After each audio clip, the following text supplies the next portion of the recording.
Vamos a entregar el cierre del programa de hoy, Derecho Médico. Les pido atención, me parece un tema interesante, por esta cuestión del federalismo. Hay cosas que no repercuten o pasan un poco por alto entre tanta vertiginosidad de la información. Ocurrió en Tartagal, en Salta, una interrupción voluntaria del embarazo a una joven de 21 años. Esto ocurrió en agosto del 2021 en el Hospital Juan Domingo Perón. Y allí la doctora Miranda Ruiz, que fue quien atendió junto a su equipo de profesionales, hoy se ve imbuida en un tema judicial por la denuncia de un familiar de esta joven. Me voy a presentar a la doctora directamente, ella está, entiendo que en Salta. Hola Miranda, la doctora Miranda Ruiz, soy Raúl Martínez, ¿cómo estás? Hola Raúl, ¿cómo están? ¿Cómo andan? Yo bien, estoy en Tartagal trabajando dentro de la provincia de Salta. Contame si más o menos lo que dije fue Sí, así. fue una descripción exacta. Yo asistí el 23 de agosto del año 2021 a una adulta que acudió al consultorio de interrupción voluntaria del embarazo, una paciente adulta que vino por sus propios medios a solicitar la práctica. Entonces, como la paciente tenía más de 15 semanas de edad gestacional, se decide internar a la paciente y que sea valorada por el equipo interdisciplinario. Ella queda internada y el día 24 continuó con valoraciones por parte de especialistas, fue valorada por la psicóloga, la trabajadora social, por mí como médica. Hemos discutido el caso con el jefe de servicio de ginecología y obstetricia, con el gerente del hospital, con el supervisor de salud sexual y reproductiva de la ciudad de Salta, en donde se avala la práctica de manera institucional. Correcto. A pedido de la paciente. Todo ello consta en la historia clínica y fue un procedimiento autoadministrado con pastillas. Es decir, usamos el protocolo nacional que establece la práctica de interrupción de embarazo con pastillas que se usan debajo de la lengua por media hora y que se tragan y se repite cada 3 horas hasta que se produce la interrupción del embarazo. Eso es lo que está indicado en la historia clínica y lo que mi paciente realizó. Por ese motivo, siendo que están todas las valoraciones en la historia clínica y que fue un tratamiento autoadministrado, no se comprende cómo yo estoy imputada por un delito de aborto sin consentimiento informado. En realidad, la única manera que podemos entender esta situación que estoy padeciendo de la justicia local de Tartagal es remontándonos hacia 10 días atrás a que a mí me encarcelen cuando sucedió la interrupción voluntaria de mi paciente, porque resulta que su tío estaba en contra de la práctica. Yo padecí difamaciones de todo tipo durante 10 días seguidos por el diario El Tribuno, que es el diario más importante de la provincia de Salta, por mentiras respecto a la práctica, respecto a la vitalidad del feto, respecto a lo que yo hice, a lo que hizo o no hizo la paciente. Y eso culminó en una detención luego de una difamación mediática muy importante. Me detienen finalmente el día 3 de septiembre y en ningún momento del expediente, actualmente a la fecha, consta la falsa versión mediática. Todo lo que han dicho era mentira y la justicia decide encarcelarme y continúo imputada. Qué bárbaro. Hablamos del derecho al aborto legal, seguro y gratuito de Salta. Estamos hablando de cuestiones muy serias, muy responsables. No, lo que estás contando es clarísimo. ¿Cómo afectó esto, Miranda, este difícil proceso en tu vida, en tu relación y en tu profesión puntualmente? Bueno, en términos personales fue muy difícil afrontar la situación. Obviamente que se facilitó mucho con todo el apoyo y el cariño que recibo constantemente desde el minuto cero del movimiento feminista y mis compañeras locales, y mis amistades y el hospital desde ya. Pero, ¿qué sucede? Yo en el año 2020 denuncié a un ginecólogo del hospital que se llama Marcelo Cornejo, porque yo asistía a una menor que fue abusada por él en ejercicio de sus funciones como ginecólogo, en donde ella le solicitaba la práctica de interrupción del embarazo en su lugar privado y a cambio él le ofrecía sexo o dinero. Cuando yo me topo con ese caso clínico, hago la denuncia de oficio, en donde se estaban hablando de dos cosas, de un aborto en una clandestinidad y de un abuso a una menor. Sin embargo, esa justicia de Tartagal, que a mí me encarceló en 10 días, en octubre del 2020, cuando yo hago la denuncia, no han hecho nada.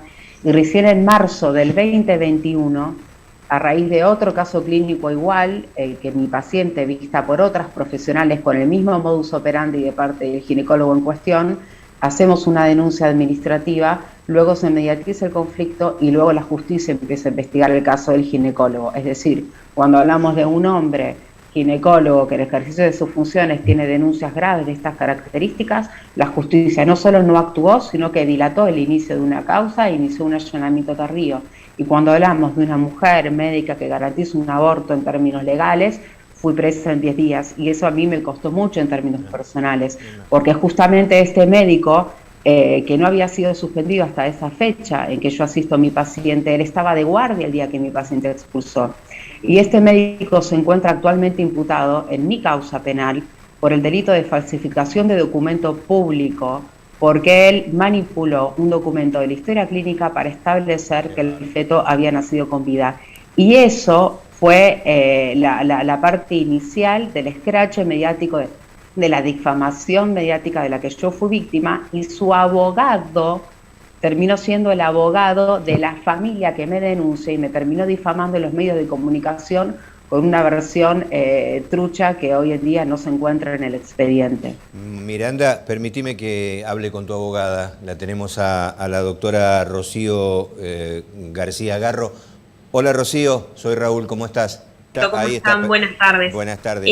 Decime, bueno, el doctor sí. Lutaif, en un bloque anterior, nos decía la angustia que sufre el médico. Fue tan clara, Miranda, contando lo que hablábamos antes cuando ocurren estas cosas.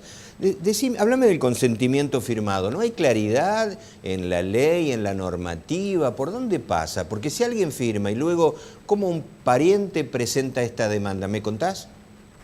Sí, claro, te comento un poco. En la causa de Miranda, nosotras, yo como coordinadora del área legal de Católicas por el Derecho a Decidir, actualmente estamos en calidad de amicus curiae.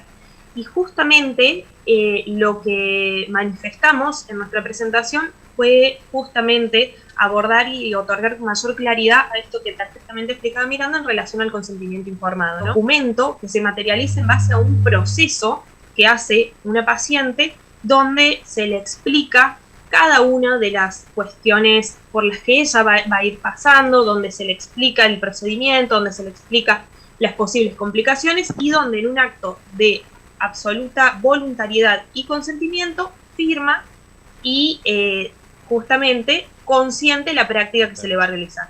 En el caso de la paciente atendida por Miranda, estamos hablando de una persona mayor de edad con plena capacidad para consentir este tipo de actos. Me parece clave recalcar lo que mencionaba Miranda, que es una joven de Salvador Massa, es un pueblo aledaño a Tartagal, con lo cual es un joven que se tuvo que desplazar de su pueblo natal para requerir esa atención médica. Así requiere la atención médica, se la valora, firma el consentimiento informado, y nos parece clave destacar, y esto lo ponemos de manifiesto en nuestro amicus, que la legislación argentina establece que para revocar un consentimiento, esa revocación debe darse por escrito, ¿sí? Eso lo dice la Ley de Derechos del Paciente. Aquí no hay nada de eso, ¿sí? Hay un consentimiento informado, una valoración que se hizo a la paciente de manera sistemática y en repetidas oportunidades, porque no es solo esa primera valoración, también uno, si ve la historia clínica, y Miranda puede dar cuenta muchísimo mejor que yo de eso, se da cuenta que en ese proceso hubo valoraciones de trabajadores sociales, hubo valoraciones de psicólogos, que siempre dieron cuenta de el consentimiento y la voluntad de mantener esa decisión de la joven, que bueno, lógicamente es puesta en duda luego por su familia, y es lo que luego deriva en esta situación, ¿no? Rocío, la historia clínica tengo entendido que estaba correctamente hecha, que detallaba en orden el procedimiento. ¿Por qué por segunda vez se niega el sobreseimiento? La negativa de este segundo sobreseimiento fue en términos estrictamente formales, ¿no? Cuando se presenta ante el juez de garantías dice que el fiscal había requerido medidas de prueba que todavía no estaban realizadas y que justamente la decisión dependía de esas medidas probatorias. Por lo que, bueno, estamos a la espera de que esas medidas se concreticen, que va a ser en los próximos días, y bueno, luego de eso se evaluará adecuadamente ese sobreseimiento, que actualmente está para resolver ante el Tribunal de Impugnación de ya la ciudad de Salta.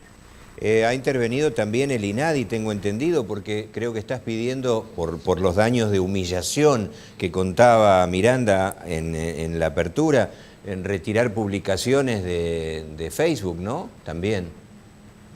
Sí, yo fui víctima de una difamación atroz durante 10 días, digamos, seguidos, que luego culminó en una detención. Eso sí me sucedió. Sería saludable que retiren esa información falsa de los medios desde ya. Totalmente, totalmente. ¿Qué puede hacer un profesional? ¿Qué puede hacer un profesional médico, digo, frente a una cuestión tan dolorosa, tan humillante, de tanta angustia como la que vivió Miranda o viven algunos pares de ella? A ver, en primer lugar me parece clave destacar que el accionar de Miranda es el accionar médico correcto, ¿no? Entonces, ante cualquier caso se debe proceder como procedió Miranda, y me parece que eso es clave y creo que le estamos diciendo cada una de las organizaciones que nos hemos presentado en el expediente, ¿sí? El accionar de Miranda fue el accionar médico adecuado, está completamente ajustada a derecho, y con lo cual no nos queda más que seguir sosteniendo que esta acusación es absolutamente infundada, con lo cual esperamos que la justicia salteña, ahora es la primera vez que se retira, digamos, del ámbito de actuación de Tartagal y debe un tribunal de Salta valorar la situación. Esperamos que, bueno, que actúe conforme a derecho. Sí, hubo un panelazo el jueves pasado que participaron organizaciones sociales, movimientos políticos, y también también del movimiento feminista, estuvo ayer INADI, también estuvo gente de Amnistía Internacional, de Fundef, de Católicas por Derecho a Decidir, del CELS, un montón de organismos que me están apoyando, también incluso federaciones médicas han sacado documentos en apoyo a lo que me está sucediendo, desde la UBA, también lo han hecho federaciones médicas, la Sociedad Argentina de Medicina, Foro de Sociedades Científicas, Federación Argentina de Medicina General, a su vez el Ministerio, obviamente, de Mujeres y Género, el Ministerio de Salud de Nación, de la provincia, la gerencia, o sea, en términos institucionales, recibo mucho apoyo de amplios sectores de la sociedad civil, y eso obviamente me reconforta, me da mucha fortaleza, y seguimos adelante como institución porque seguimos garantizando el acceso a la interrupción voluntaria de embarazo de las mujeres que así lo requieran. Seguimos trabajando de la misma manera y hemos ampliado el equipo de trabajo. Te dejamos un cariño grande, se nos terminó el tiempo solo por hoy. Las puertas de este espacio, que es Derecho Médico, están abiertas, contás con él. Igual para vos, Rocío, muchas gracias. ¿Sos optimista? No sé si uno puede ser optimista frente a la justicia, pero ¿ves un buen panorama? Chiquitito, contestame. Esperamos que sí, claro que sí, confiamos en la justicia salteña se pronuncie como corresponde, y si no, iremos avanzando en las distintas etapas que se planean, o sea, que están previstas en la justicia, y llegado el caso se recurrirá a los organismos internacionales como corresponde en un caso de estas características. Un cariño grande a las dos. Por esto, muchas gracias.